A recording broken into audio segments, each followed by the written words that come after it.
Hey everybody, Professor G here. Welcome to Grill Music. Today on Theory of Rock. That's right. We're going to discuss a song about a girl by Nirvana. So don't go nowhere.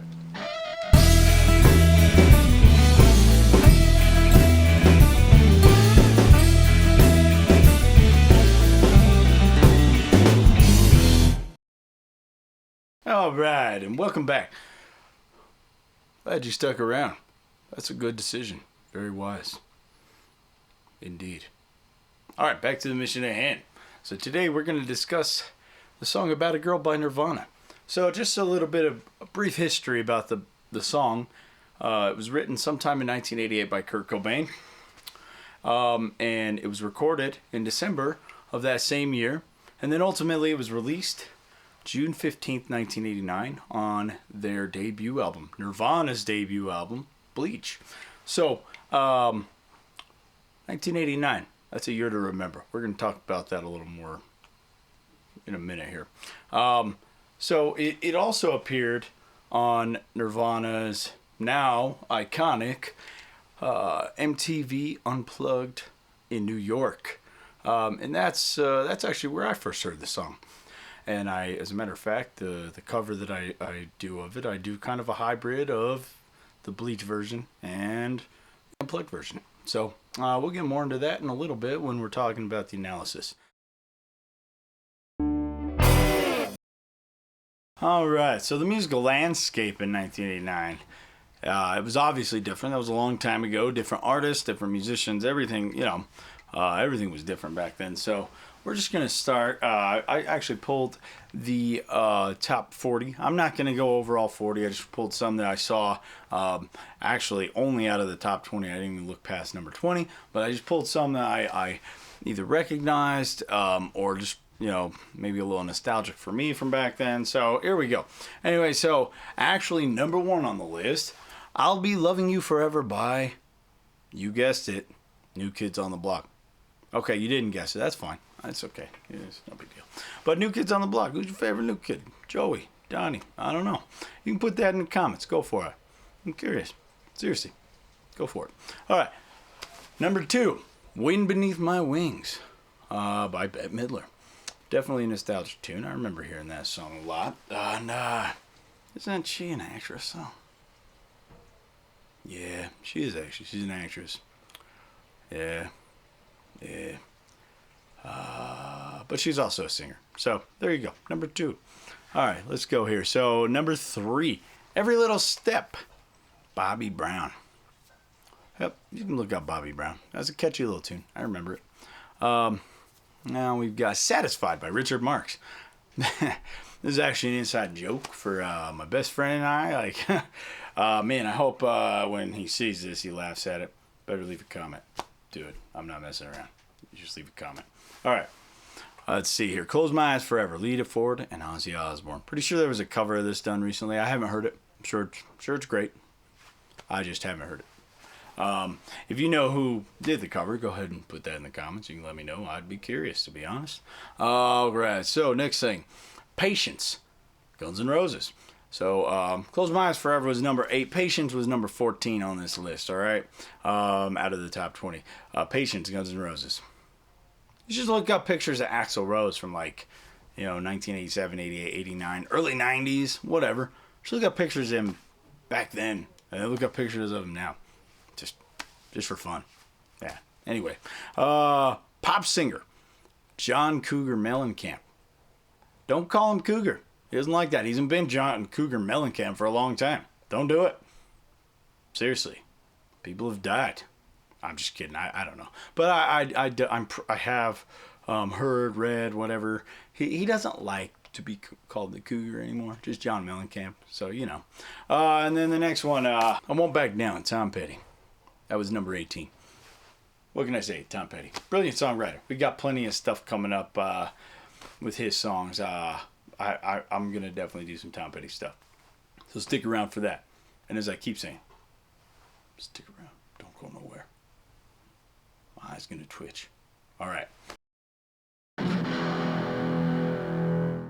So, Now we're going to talk about, I did want to talk about one more thing before getting to this, the analysis of this song. And what I wanted to talk about is I've seen a couple of videos on YouTube. The first one, there are a few videos like this actually, but the first topic of the video is, Kurt's a genius. Okay. And then there are those other videos that are Kurt's not a genius. And we don't like Nirvana or whatever, right? So, there's nothing wrong with either of those. They're opinions, and that's fine. Music is all about that opinion. Is Kurt a genius? I'm not qualified to say whether he is or isn't.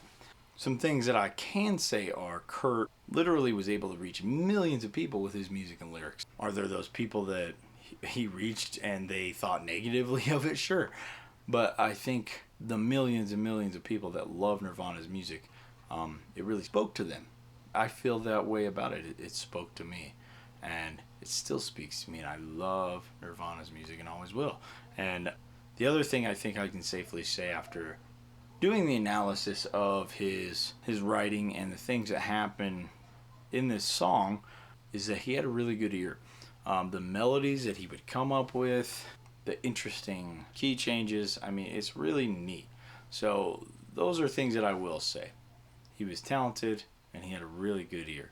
That doesn't mean he was a virtuoso guitarist or anything. I think even his fans that are non-musicians know that that's just not the case. And he didn't want to be. He didn't care about that.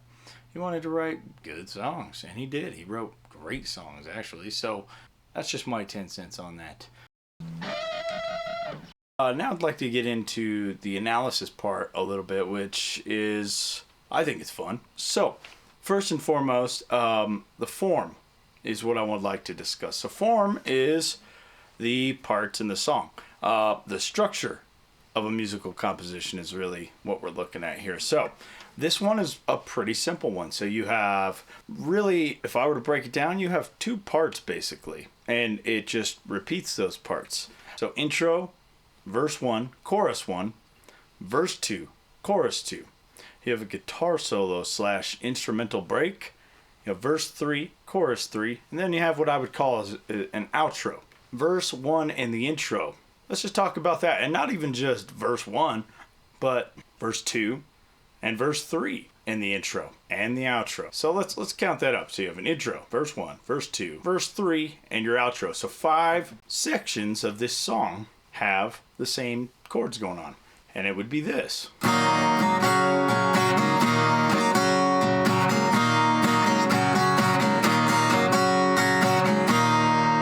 So that's just E minor to a G major over and over again. That's for the intro and all the verses, and the outro. That's what's going on. The chorus is a little bit different. So then we have our chorus. So there are 3 choruses in the song. And the chorus section has... But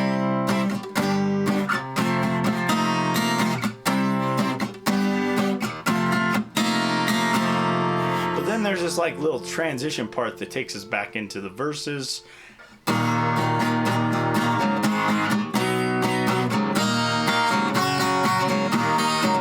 And then the only other section that we have is the guitar solo. So the guitar solo actually utilizes the E minor, G major section and this C sharp, G sharp major, and F sharp major section.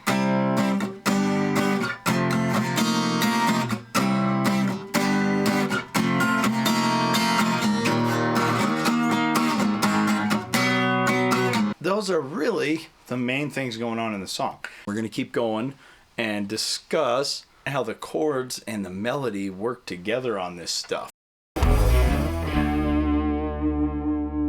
So let's talk about these verse chords. Now, as we discussed in the form, the verses are the same as the intro and the outro. So there are 3 verses and the intro and the outro that all have this part going.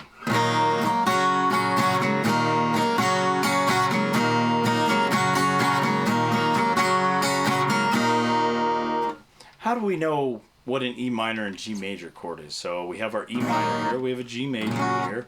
So these are called triads. We have 3 notes that make up these chords. So our E minor is made up of the notes E, G, and B.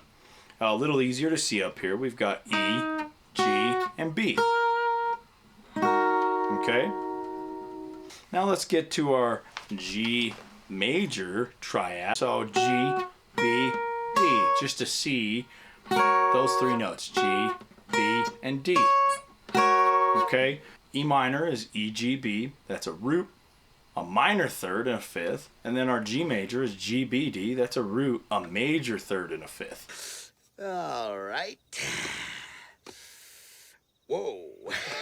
So key of E minor, key of G major, that's what this is. So this is the E minor is the relative minor key to G major. G major is a relative major key to E minor. That's probably why Kurt used these chords. He didn't know theory. I don't think that's an unknown thing. You can find interviews of him saying he had no interest in learning any of it. But his ear heard these relationships. So pretty cool. So E minor is E, F sharp, G, A, B, C, D, E. Okay? So that's our E natural minor scale. G major would be G, A, B, C, D, E, F sharp, G. Okay?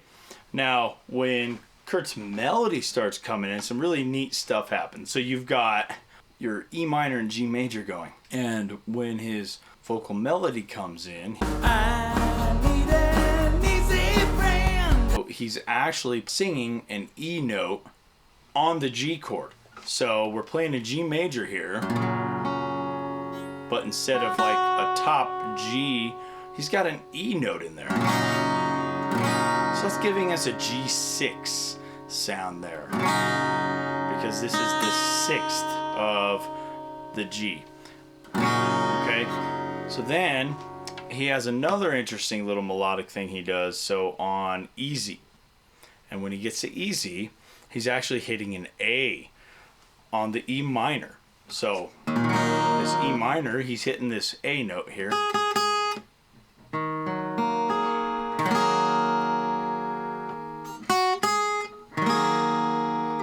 It's really, really neat. It's like an 11th in the E minor, and it resolves down to the chord tone of the G major, that G there.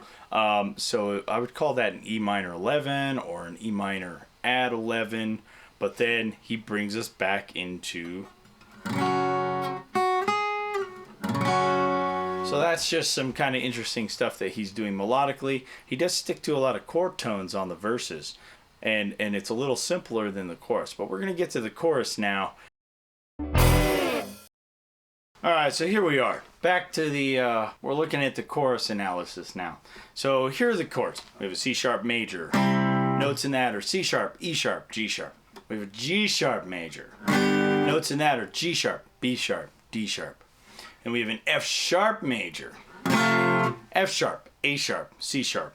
So I'm just spelling those chords. Then we have this interesting, really cool sounding chord, which is actually from the unplugged version. As I've said, I do kind of a hybrid of the Bleach version and the unplugged version. The unplugged version uses this, though. You can hear it in there pretty clearly. And it's a very neat sounding chord. And that would be called an F sharp 7 add 11. So rhythmically, you're doing this. So then we have an E5 or an E power chord. The notes in that are E and B. And then I would play an A5, although you could play an A major. You could even play an A minor there, and it wouldn't sound bad. Let's just play that section. So. Take advantage while you hang me out to dry, but I can't see you every night. Then it goes back into the E minor G major section. Now, what is going on here? It has C sharp, D sharp, E sharp, F sharp, G sharp, A sharp, B sharp, and then the octave would be a C sharp. So that would be a C sharp major scale. Or the key of C sharp major. But I'm going to tell you right now, that doesn't sound good if you try to improvise in that key while playing along with this. And the reason being is because of what Kurt's melody is doing. Kurt's melody is outlining a scale. He actually, or using notes from a certain scale. He's actually only using C sharp, E, F sharp, G sharp, B, and C sharp. That's a C sharp minor pentatonic. So he's playing a C sharp major, but his voice right off the bat sings minor. So he outlines a C sharp minor chord. Why does he do that? I don't know. But it sounds good. And it doesn't clash with the major because he's already played this C sharp major and he's on to the G sharp major by the time he gets to this minor third of the chord. So when we get to the transition chords, he has the E5, and that's an E and a B, an A5, that's an A and an E, and then a C major. It's gonna be, there are 3 notes in the C major chord, C, E, and G. What's going on the E is very interesting. So you got an E5 here. Okay, so E5. His vocal line is actually outlining a chord. When that E5 hits, he's doing a B. That C sharp is an additional note in the chord. But what he's really doing is outlining this, which is an E major triad, starting on the 5th, and then it goes to the 6th, root, 3rd. So that's how it's outlining. So 5th, 6th, root, 3rd. Now, what would I call that chord? It's interesting. I almost want to say this is like a secondary dominant function here, because that E major that he's outlining, if I'm playing the E5, okay, that E5 will go to an A. Oh, God. Oh. Ugh. Oh, God. Okay. But where he really brings us back into the E minor is when he hits that C major chord and he ends on a G and an E. And that is outlining our E minor chord, which is exactly where he goes back into the E minor. Enough! Do you want my head to explode? No more for today! He is really giving us some really cool harmony within his melody and filling in gaps in certain places. It's really a lesson in using your ear. As I said, Kurt, I don't think it's a secret. He didn't know a ton of music theory. There's nothing wrong with that. He used his ear. Everybody should learn how to use their ear. You know, if it sounds good, it sounds good. Anyway, Grail Music out. Professor G. We'll see you next time.